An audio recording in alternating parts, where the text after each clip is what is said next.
Sa gitna ng disyerto ng Jordan, may isang airbase na tahimik. Ang Muwafaq Salty Air Base. Para sa karamihan, isa lang itong strip ng runway sa gitna ng buhangin.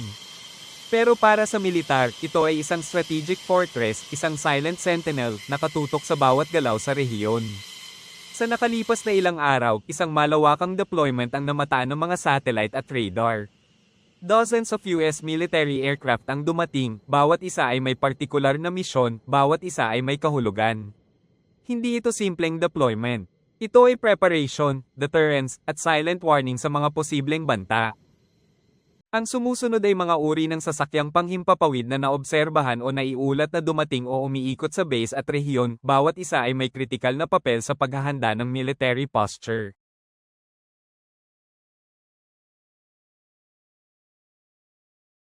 F-15E Strike Eagle, isa sa mga pangunahing jet na dumating sa Muwafaq Salty Air Base. Ito ay isang high-performance multi-role fighter na may kakayahang magsagawa ng parehong air-to-air at air-to-ground missions gamit ang advanced radar at electronic warfare systems. Ang mga squadron na nakadeploy dito ay kabilang sa 494th Expeditionary Fighter Squadron at iba pang unit na nagpapakita ng matinding combat presence sa rehiyon. Bawat F-15E ay kayang lumaban sa hangin laban sa ibang fighter jets at magsagawa ng precision strike sa lupa na nagbibigay ng surgical strike capability sa mga target na malalayo at may mataas na proteksyon. Ang mga Eagles na ito ay simbolo ng mabilis na aksyon at kahandaan. Sa sandaling sila ay rumagasa sa himpapawid, ang kanilang mga radar ay sabay-sabay nag-scan sa buong teritoryo, handang tugunan ng anumang utos o banta. Kapag ang mga eroplanong ito ay tuluyang gumalaw, hindi na ito simpleng presensya sa himpapawid. Ito ay nagiging isang malinaw na paghahanda para sa pinakamabigat na senaryo. Ang F-15E Strike Eagle ay hindi lumilipad ng walang laman. Ito ay may kakayahang magdala ng precision-guided missiles at bombs. Mga sandatang idinisenyo para tumama ng eksakto, kahit sa mga target na nakabaon, pinoprotektahan, at malayo sa frontline. Kasama rito ang mga air-to-ground missiles na kayang tumama sa critical infrastructure. Mga guided bombs na bumabagsak na parang may sariling isip. At mga air-to-air missiles na handang sagupain ang anumang lilito sa kalangitan. Ibig sabihin, sa isang misyon lang, ang parehong eroplano ay kayang magbura ng banta sa lupa at mangibabaw sa himpapawid. Kung sakaling tumama sa Iran, hindi ito magiging iisang hampas. Ito ay sunod-sunod, kontrolado, at eksaktong pag-atake. Mga radar ang maaaring manahimik. Mga command center ang maaaring mawalan ng koneksyon. At bago pa makapag-react ang depensa, tapos na ang unang yugto. Ang tunay na bagsik nito ay hindi lang sa lakas ng pagsabog, kundi sa kombinasyon ng bilis, katalinuhan, at precision. Walang chaos, kundi sistematikong pagbuwag sa kakayahan ng kalaban na lumaban. Ito ang dahilan kung bakit ang presensyang ito ay kinatatakutan. Dahil ang F-15E Strike Eagle ay hindi dinisenyo para sa babala lamang. Ito ay dinisenyo para sa decisive outcome.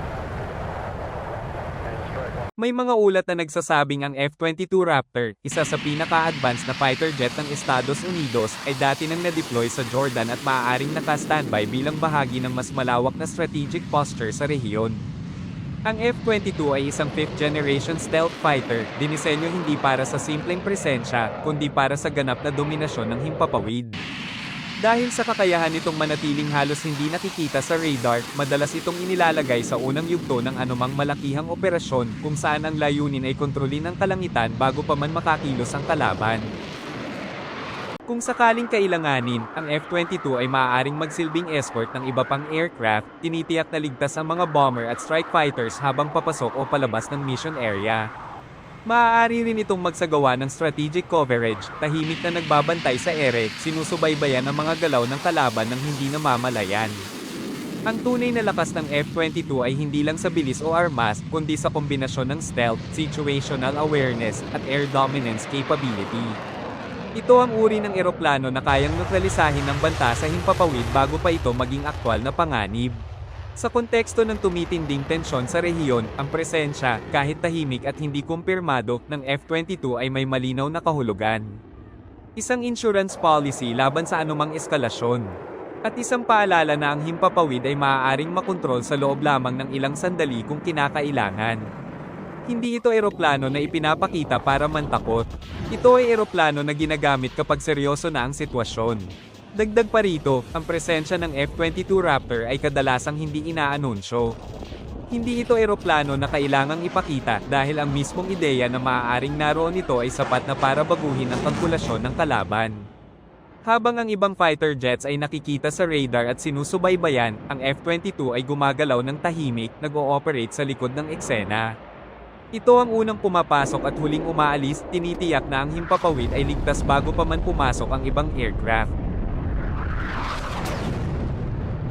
Sa isang potensyal na krisis, ang papel nito ay kritikal. Linisin ang kalangitan, ilayo ang banta, at tiyaking walang makahahadlang sa mas malalaking operasyon. Kapag kontrolado na ang himpapawid, doon pa lamang nagiging posible ang mas malawak na hakbang. Kaya sa konteksto ng rehiyon, ang F-22 ay hindi simbolo ng eskalasyon. Ito ay simbolo ng absolute control. Isang paalala na sa oras na kailanganin. Ang labanan sa himpapawid ay maaaring matapos bago pa man ito magsimula. Bagamat walang kumpirmasyon sa pinakahuling galaw, ang F-16 Fighting Falcon ay matagal nang may kasaysayan ng deployment sa rehiyong ito.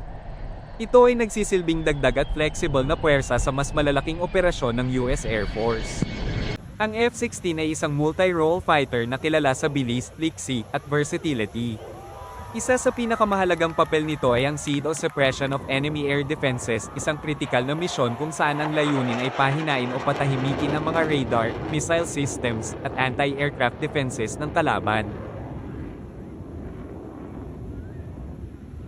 Bukod dito, ang F-16 ay regular ding ginagamit para sa close air support, nagbibigay ng direktang suporta sa mga puwersa sa lupa kapag kinakailangan. Ibig sabihin, kaya nitong mag-shift mula sa high-altitude missions pababa sa mas sensitibong operasyon, depende sa sitwasyon. Sa mas malawak na senaryo ng escalation, ang F-16 ay nagsisilbing workhorse ng operasyon. Hindi laging nasa spotlight pero mahalaga sa pagpapanatili ng pressure at tuloy-tuloy na kontrol. Habang ang mas advanced na aircraft ay nakatuon sa dominasyon ng himpapawid, ang F-16 ang madalas na gumagawa ng paulit-ulit at delikadong misyon na unti-unting nagpapahina sa depensa ng kalaban. Sa konteksto ng Iran, ang ganitong uri ng eroplano ay mahalaga hindi para sa isang biglaang suntok, kundi para sa sustained operations. Isang pressure na hindi agad nararamdaman, pero unti-unting bumibigat habang tumatagal. Ang KC-135 Stratotanker naman ay hindi fighter jet, ngunit isa ito sa pinakamahalagang bahagi ng anumang malawakang operasyon sa himpapawid. Ito ang mga aerial refueling aircraft na nagbibigay ng gasolina sa mga fighter jets habang nasa ere, ibig sabihin, hindi na kailangang bumalik agad sa base ang mga eroplano. Dahil dito, ang mga fighter jets ay maaaring manatili sa himpapawid ng mas matagal, lumipad ng mas malayo, at magsagawa ng mas maraming missions nang hindi binabawasan ang kanilang dalang armas o kakayahan. Sa simpleng salita, ang KC-135 ang nagbibigay ng endurance at reach sa buong operasyon. Kung walang aerial refueling, limitado ang galaw ng mga fighter jets. Ngunit kapag may KC-135 sa ere, nagiging mas flexible at mas unpredictable ang operasyon. Ang mga eroplano ay maaaring magbago ng ruta, manatili sa patrol, o maghintay ng bagong utos nang hindi nagmamadali. Ito ang dahilan kung bakit itinuturing ang aerial refueling bilang backbone ng strategic air operations. Kapag naghahanda para sa malayuang missions o posibleng escalation, ang presensya ng KC-135 ay malinaw na senyales na ang operasyon ay hindi panandalian, kundi planado para sa mas mahabang panahon. Tahimik silang lumilipad, bihirang mapansin. Pero kung wala sila, hindi gagalaw ang buong puwersa. Sa puntong ito, malinaw na handa na ang lahat. Hindi ito biglaang galaw, at hindi rin basta pagpapakita ng lakas. Isa itong tahimik na paghahanda na pwedeng gumalaw anumang oras. Tahimik ang mga base, pero kontrolado ang sitwasyon. At habang patuloy na nagmamasid ang mundo, iisa ang tanong, hanggang kailan mananatiling ganito? Kung nagustuhan mo ang ganitong klase ng analysis at narration, please like the video, subscribe sa channel, at i-share ito para mas maraming makaalam. Salamat sa panonood.